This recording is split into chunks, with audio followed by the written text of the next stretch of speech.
Hello students, myself Rakesh Misra. Now I am going to describe you microbes in human welfare part 2 video.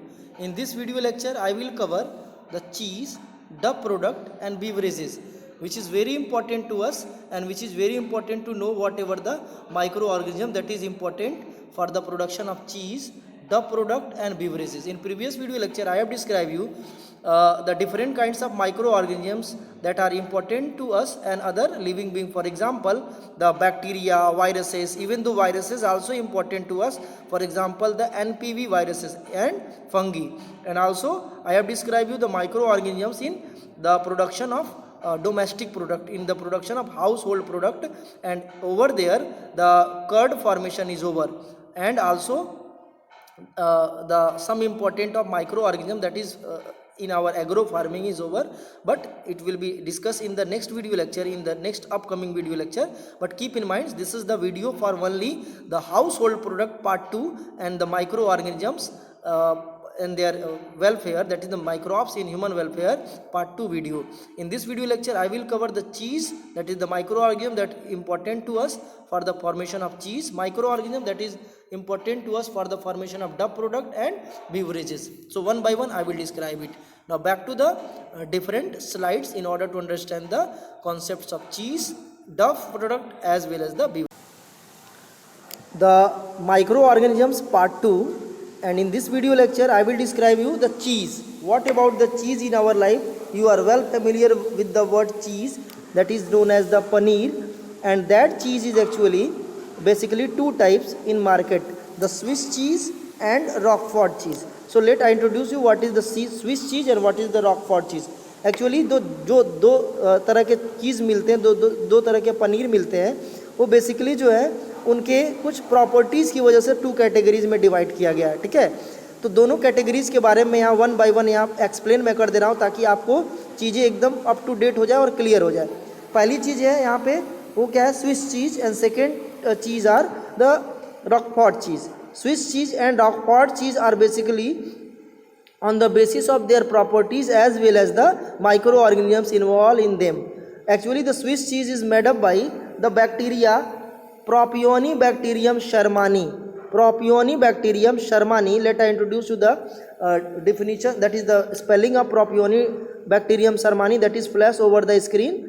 Propionibacterium shermani, that is the type of bacteria. तो next time अगर exam में पूछेगा कि name the bacteria that responsible for the cheese, तो उसमें Swiss cheese के लिए Propionibacterium शर्मानी और रॉकफोर्ट चीज़ के लिए कौन सा बैक्टीरिया रिस्पॉन्सिबल है, पेनिसिलियम रॉकफोर्टी. एक्चुअल में रॉकफोर्ट चीज़ के लिए बैक्टीरिया रिस्पॉन्सिबल नहीं है, रॉकफोर्ट चीज़ के लिए कौन रिस्पॉन्सिबल है, फंगी रिस्पॉन्सिबल है.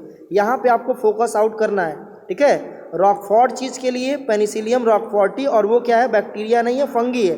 और स्विस चीज़ के लिए क्या है, बैक्टीरिया रिस्पॉन्सिबल है. कौन सा बैक्टीरिया, प्रोपियोनिबैक्टीरियम शर्मानी. तो ये तो हो गया उसके माइक्रो ऑर्गेनिजम्स इन्वॉल्वमेंट की बात. अब आते हैं स्विस चीज़ जो है वो रॉकफोर्ट चीज़ से कैसे डिफर है. एक्चुअल में स्विस चीज़ के अंदर बड़े बड़े होल्स होते हैं. ठीक है, ये big holes are the characteristics of Swiss cheese, और ये एक्चुअली रसगुल्ला वगैरह बनाने के काम आता है, जिससे इसमें जो शुगर सैप है वो अच्छे से फिलअप हो सके, भर सके. तो ये यहाँ पे आपको थोड़ा सा फोकस आउट करना है, पॉइंट आउट करना है कि जो स्विस चीज़ होता है उसमें जो बिग होल होता है, वो बिग होल का कारण है उसमें कार्बन डाइऑक्साइड. ठीक है, कार्बन डाइऑक्साइड का प्रोडक्शन होता है जिससे उसमें बिग होल्स क्रिएट होते हैं. ये एग्जाम में पूछा जाता है. ठीक है, so the reason behind the big hole of the big hole, the Swiss cheese is characterized by having the big hole, and reason for the big hole is the Propionibacterium shermani that form the carbon dioxide in the Swiss cheese, in the cheese. That is the way to define the big holes. और advantage इसका कैसे लेते हैं, जो sweet maker होते हैं वो actual में उसमें अच्छे से जो शुगर सैप होता है, जिसको सीरा बोलते हैं, उसमें फिलअप हो जाता है, भर जाता है. तो ये इसका एडवांटेज है. Swiss cheese is the characteristics of Swiss cheese is the big holes. ये आप पॉइंट आउट कर लेंगे. और स्विस चीज का सोर्स क्या है, प्रोपियोनिबैक्टीरियम शर्मानी, जो क्या है, एक बैक्टीरिया. नेक्स्ट की मैं बात करूं, रॉकफोर्ट चीज, जिसमें बिग होल्स नहीं होते. ठीक है, और ये जनरली जो जनरल पर्पज से आप पनीर ले आते हैं मार्केट से, वो रॉकफोर्ट चीज़ होता है. तो आप आई होप दोनों के कॉन्सेप्ट को क्लियर कर लिए होंगे कि रॉकफोर्ट चीज़ क्या है और स्विस चीज़ क्या है? रॉकफोर्ट चीज़ में बिग होल्स नहीं होते हैं, तो यहाँ पे आप लिख सकते हैं नो बिग होल। ठीक है, रॉकफोर्ट चीज़ में बिग होल नहीं होता है और स्विस चीज़ में बिग होल होता है। रॉकफोर्ट चीज़ बनता कैसे है? पेनिसिलियम रॉकफोर्टी, स्पेलिंग आपका फ्लैश अप हो रहा होगा, उसको आप नोट आउट कर लीजिए। ठीक है, ये तो हो गए दो कैटेगरी चीज़ की। ठीक है, द स्विस चीज़ और रॉकफोर्ट चीज़। अब पूछता क्या क्वेश्चन है, how do the cheese ripened out? Ripened ये क्वेश्चन पूछ देता है कभी किसी साल, तो स्टूडेंट को कन्फ्यूज, चीज़ पकता कैसे है? तो यहाँ पे आपको जानना है, the Swiss cheese is ripened by the Propionibacterium shermanii and the Roquefort cheese is ripened by the Penicillium roqueforti, that is the fungi. इसके अलावा how taste and flavours come in Swiss cheese? So the taste and flavour अगर Swiss cheese के बारे में पूछ रहा है तो प्रोपियोनी बैक्टीरियम शर्मानी की वजह से। And how the taste and flavour comes in the Roquefort cheese, तो पेनिसिलियम रॉकफोर्टी। अगर यही क्वेश्चन पूछ दे सीधे कि how the taste and flavours come in the cheese, तो लिखेंगे in Roquefort cheese the Penicillium responsible, Penicillium roqueforti responsible for the taste and flavor and also the texture, and the Swiss cheese Propionibacterium shermani responsible for the texture, flavor and taste. Next कभी कभी ये question रख देता है properties of Swiss cheese, तो लिखेंगे it made up by it actually form by the bacterium Propionibacterium shermani, it is characterized by having the big hole, so big hole is the characteristics of Swiss cheese, not the Roquefort cheese. I hope ये दोनों चीज़ें आपको समझ में आ गया होगा। अब आपको बता रहे हैं नेक्स्ट डोमेस्टिक प्रोडक्ट्स के बारे में, दैट इज द डफ प्रोडक्ट, आटे से बनी हुई चीज़ों के बारे में इसको एक्सप्लेन करते रहे। Now the dough product, what is dough product? Product that is often made by the flour are known as dough product, and the products are jalebi, bread, idli, dosa etcetera, they are collectively known as the dough product. And what are the microorganisms that responsible for that kinds of dough product is the Saccharomyces cerevisiae. Saccharomyces cerevisiae is one of the most important microorganisms that responsible for the dough product in case of microbes, in case of the industrial and commercial purpose, maybe the domestic purpose also. So यहाँ पे आपको जानना ये है कि dough product के लिए responsible micro organisms क्या है? Saccharomyces cerevisiae. और ये Saccharomyces cerevisiae क्या है? एक फंगी है और ये कॉमनली ईस्ट है। ठीक है, ईस्ट सभी फंगी होते हैं, और Saccharomyces cerevisiae is commonly known as brewers yeast. Listen carefully, it is commonly known as brewers yeast, लिख दे रहे हैं, it is commonly known as the brewers east,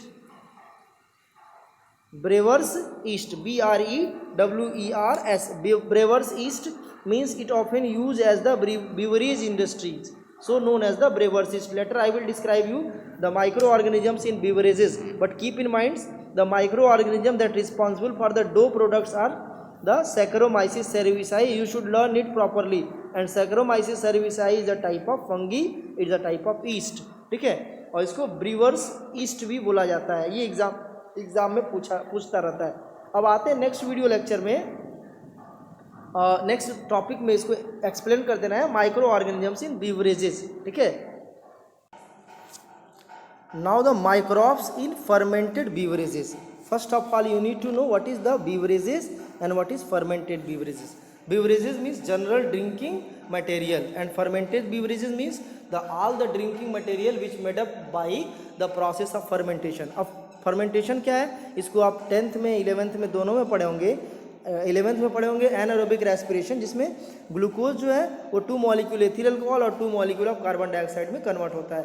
this phenomenon is known as alcoholic fermentation. ठीक है, सो दो तरह के beverages होते हैं, एक जिसमें एल्कोहलिक फर्मेंटेशन नहीं होता है, उसकी ज़रूरत पड़ता ही नहीं है, और वो जैसे भी बनते हैं without fermentation, without involvement of east, तो उसको बोलते हैं beverages. For example the common T, ठीक है, कॉफ़ी एक्सेट्रा। एंड बीवरेजेस जिसमें फर्मेंटेशन प्रोसेस होता है, अल्कोहल बनाने के प्रोसेस में ईस्ट का यूज होता है, उसको बोलते हैं नॉर्मल बीवरेज, उसको बोलते हैं फर्मेंटेड बीवरेजेस। तो beverages and fermented beverages, I think आपका कॉन्सेप्ट क्लियर हो गया होगा। Now the microbes that responsible for the fermented beverages that is responsible for the fermentation is Saccharomyces cerevisiae.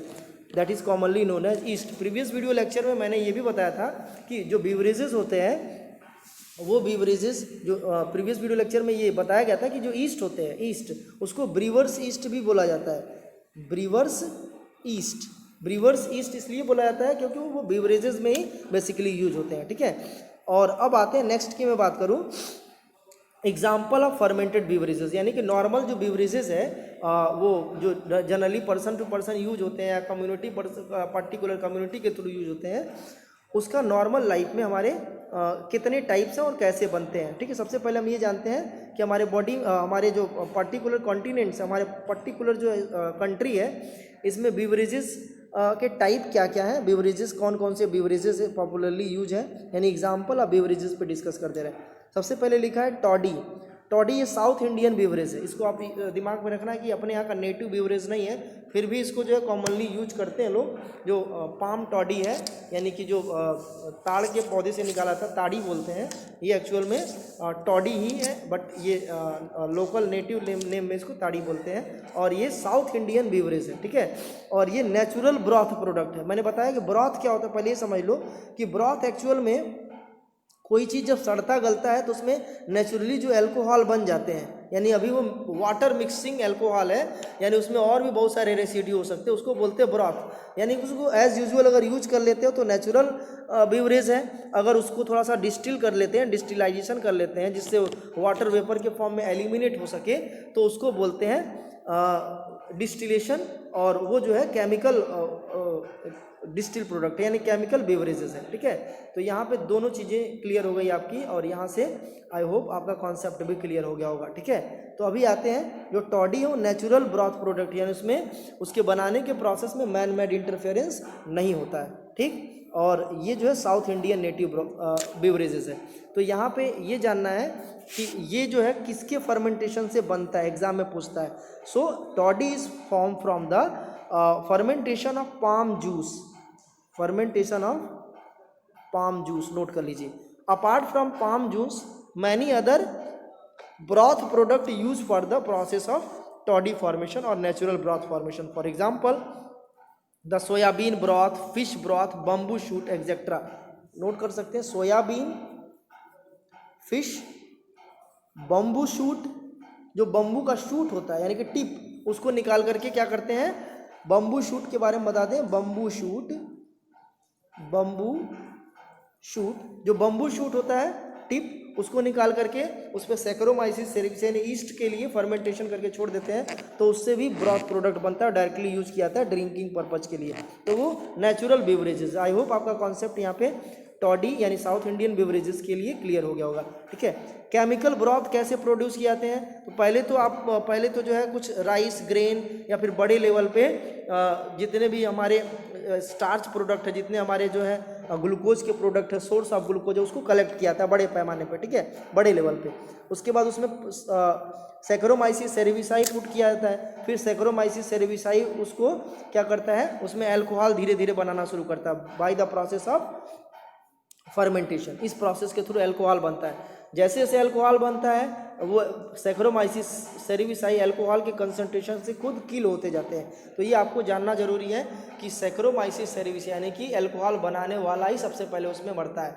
That is alcohol is very injurious, the high level of alcohol is very dangerous to us and other kinds of living organisms. So first of all the alcohol concentration as rise up in the fermenter. fermenter क्या है भाई, fermenter is the pot और equipment। ये exam में पूछता है what are the fermenter. आप NCERT से डायग्राम एक बार देख लेंगे, वो डायग्राम रख देगा और डायरेक्टली पूछेगा फर्मेंटर क्या है। So fermenter are those kinds of substances, fermenter are those kinds of equipment which often use to form the alcoholic beverages at the bigger level at the commercial purpose। तो commercial purpose पे alcohol बनाने के लिए, alcoholic beverages बनाने के लिए किस चीज़ का यूज़ किया जाता है, फर्मेंटर का। एग्जाम में आता है कभी कभी, और डायग्राम आप एनसीईआरटी से देख लीजिएगा फर्मेंटर का। तो उस फर्मेंटर में अल्कोहल ब्रोथ बन गया, ठीक है, यानी ब्रोथ तैयार है।